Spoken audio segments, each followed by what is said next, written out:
Belajar teknik pengambilan foto yuk.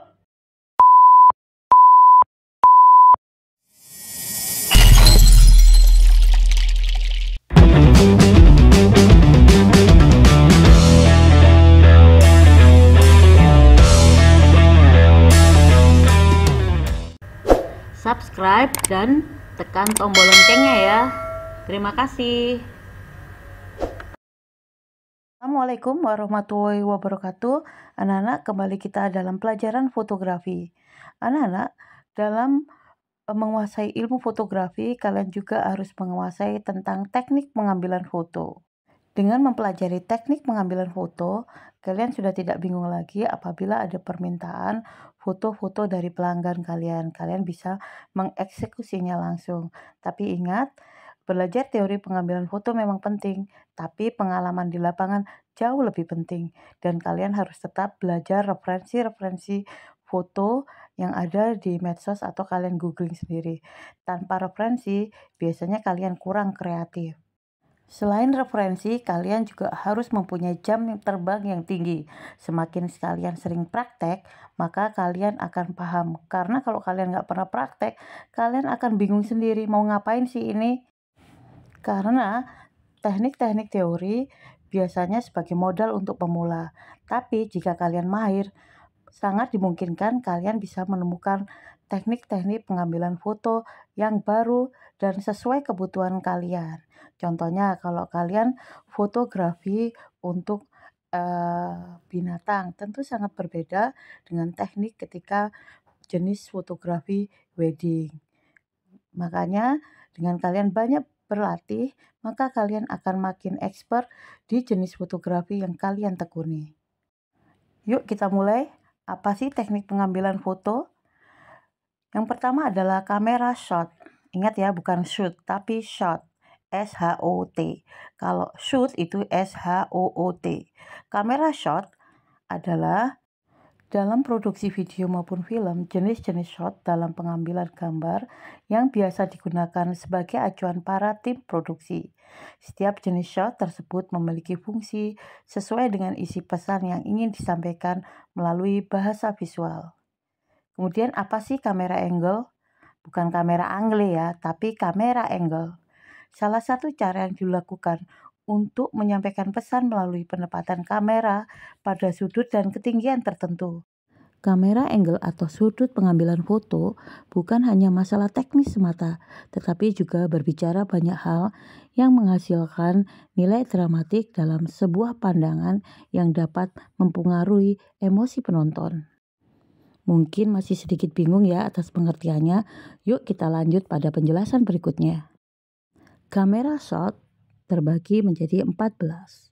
Yang pertama adalah EWS Extreme Wide Shot, 2 VWS Very Wide Shot, 3 WS Wide Shot, 4 MS atau Middle Shot, 5 MCU Medium Close Up, 6 CU Close Up, 7 ECU Extreme Close Up, 8 CU Cut In, 9 CA Cut Away, 10 TS atau Two Shot, 11 OSS Over the Shoulder Shot, 12 NS Nody Shot, 13 POV atau Point of View, dan yang ke-14 adalah Wither Shot.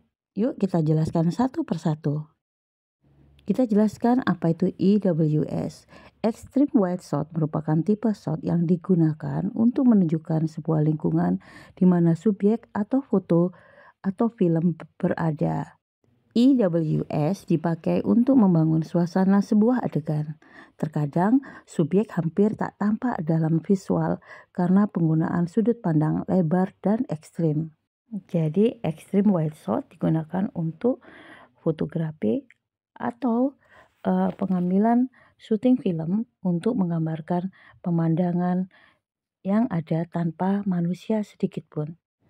Biasanya untuk video atau foto-foto pariwisata, teknik ini sangat bagus.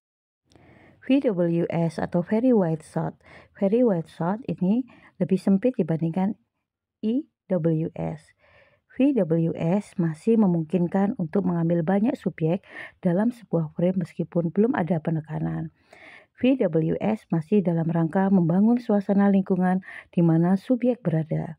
Jadi, ini sudah ada subjek yang akan menjadi tokoh ya dalam suatu film, tapi tetap bisa menggambarkan lingkungan yang bisa menceritakan suasana lingkungan di mana subjek itu berada. WS atau wide shot. Wide shot ini lebih sempit dibandingkan VWS.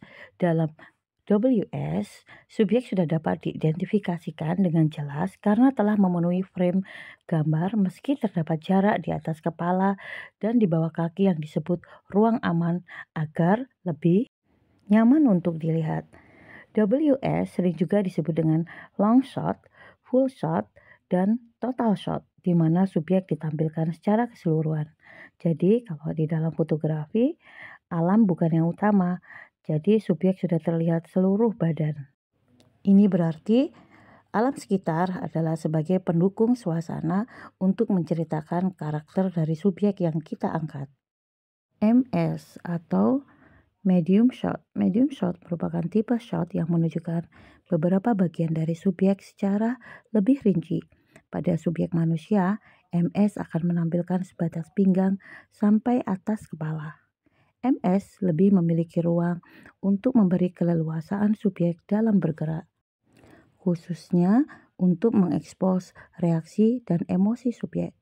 MS sering digunakan saat subjek berbicara untuk memberi informasi, misalnya pada waktu wawancara, pengambilan gambar presenter televisi, maupun saat dialog. Kemudian adalah MCU, medium close up. Medium close up merupakan jenis shot untuk menunjukkan wajah subjek agar lebih jelas dengan ukuran shot sebatas dada hingga kepala. Ekspresi wajah dari tipe shot ini sudah bisa ditangkap melalui frame kamera. Yuk, sebelum lanjut, apakah kalian sudah bisa membedakan apa sih medium shot dan medium close up? Tuliskan perbedaannya jika kalian tahu pada kolom komentar ya. Close up. Close up sering digunakan untuk menekankan keadaan emosional subjek. Biasanya mengambil subjek manusia hanya bagian kepala saja. Wide shot dan mid shot biasanya digunakan untuk memberikan fakta-fakta dan informasi umum, sedangkan close up dapat digunakan untuk merekam ekspresi wajah subjek lebih mendalam. Foto ini biasanya disukai oleh para wanita karena bisa menampilkan detail kecantikannya. Otomatis biasanya digunakan untuk pemotretan untuk cover majalah atau produk skincare. ECU Extreme Close Up. ECU atau XU Extreme Close Up menampilkan ketajaman detail objek, misalnya mata, hidung, atau telinga. Butuh alasan yang kuat untuk menggunakan ECU. Biasanya dibutuhkan lebih detail atau bagian dari mata atau bagian tertentu yang ingin ditonjolkan pada karakter atau subjek tersebut. CI atau cut-in. Cut-in secara khusus menunjukkan beberapa bagian dari subjek secara rinci. Cut-in biasanya digunakan untuk menekankan emosi subjek, antusiasme, agitasi, kegelisahan, dan lain-lain melalui gerak, seperti gerakan tangan, gerakan kaki, atau yang lainnya. CA atau cutaway. Cutaway digunakan untuk membangun situasi, subjek bisa berbeda. Misalnya, hewan kesayangan milik subjek. Bagian yang berbeda dari subjek, misalnya properti milik subjek, atau apapun. Cutaway ini bisa digunakan sebagai penguat suasana shot dan menambah informasi tertentu tentang subjek melalui bahasa visual. Two shot. Two shot menampilkan dua objek atau orang dalam satu frame kamera dengan tujuan membangun hubungan antara subjek dengan yang lainnya. Jadi apa hubungan di antara mereka? Jika ada kasih sayang atau kebencian, maka akan terlihat pada shot seperti ini. OSS, Over the Shoulder Shot. Over the Shoulder Shot merupakan tipe shot yang dilakukan untuk dua subjek. Namun pengambilan gambar dilakukan dari belakang bahu salah satu subjek. Orang yang dihadapi subjek biasanya harus menempati sekitar 1/3 frame. Ekspresi yang terlihat ada pada satu subjek. Subjek yang lainnya tidak terlalu terlihat. Nudie shot. Nudie shot biasanya digunakan dalam wawancara maupun dialog. Nudie shot juga digunakan untuk menangkap respons maupun reaksi subjek saat berdialog. Biasanya kalau kalian punya podcast, posisi dari yang akan kalian wawancarai harus benar-benar kalian atur sehingga apapun reaksinya menjadi menarik dan bisa menjual ketika dilihat oleh yang lainnya. Artis-artis ya ini biasanya apapun reaksinya kan jadi keren. Jadi jangan sampai ada gerakan tangan atau tubuh yang keskip atau nggak terlihat karena posisi yang salah. Berikutnya adalah point of view shot. Point of view shot adalah tipe shot yang menunjukkan sesuatu dari sudut pandang subjek. Dalam hal ini, fungsi kamera sebagai mata subjek.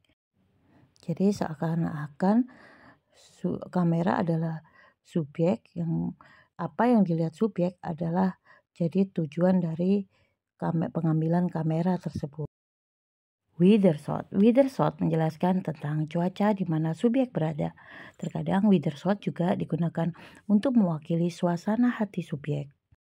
Kalian pernah lihat kan kalau umpamanya maling kundang dikutuk ibunya, maka habis mengutuk biasanya ada suara petir, ya, yang itu biasanya mendukung bahwa kutukan itu sampai ke langit ya. Gambaran dari petir itu menggambarkan kemarahan ibunya, kemarahan dari Yang Maha Kuasa untuk anak yang durhaka. Yuk kita hafalkan semua yang sudah kita jelaskan tadi ya. Apakah ada yang belum paham? Jika belum paham, kalian bisa menghafalkan melalui gambar di atas ini untuk mempermudah kalian menghafal dan mengingatnya. Lanjut, kita akan belajar tentang sudut pengambilan foto. Yang pertama, apa sih manfaat kita mengambil sudut pengambilan foto yang tepat? Sudut pengambilan gambar digunakan untuk memperkuat kesan visual dari subjek yang ditampilkan. Oke, ada macam-macamnya. Yang pertama adalah normal angle, high angle. High angle ini ada dua macam, yaitu high angle dan eye bird. Kemudian yang low angle terbagi ada dua, yaitu low angle dan frog eye. Sudut normal. Sudut pengambilan normal atau disebut juga eye view adalah pengambilan sejajar dengan mata objek. Biasanya sudut ini digunakan untuk foto potret terhadap manusia. Terkadang dalam travel fotografi, pengambilan foto untuk mengabadikan aktivitas manusia, tekstur sebuah kota, atau interaksi dengan lingkungan sekitar kebanyakan menggunakan angle ini. Sudut rendah. Low angle merupakan teknik pengambilan gambar yang memposisikan kamera berada lebih rendah secara horizontal dari subjek yang akan dibidik. Pengambilan gambar dengan low angle biasanya digunakan untuk memberi kesan lebih kuat, berkuasa, kokoh, dan superior, seperti bangunan akan terlihat lebih megah dan kokoh atau orang kelihatan lebih berwibawa. Jadi biasanya untuk developer teknik pengambilan rumahnya bisa menggunakan sudut rendah ini.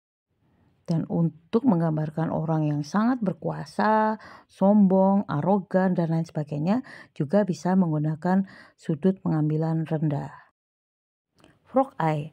Frog eye adalah salah satu sudut pengambilan rendah atau low angle dengan meletakkan kamera sejajar dengan tanah atau alas.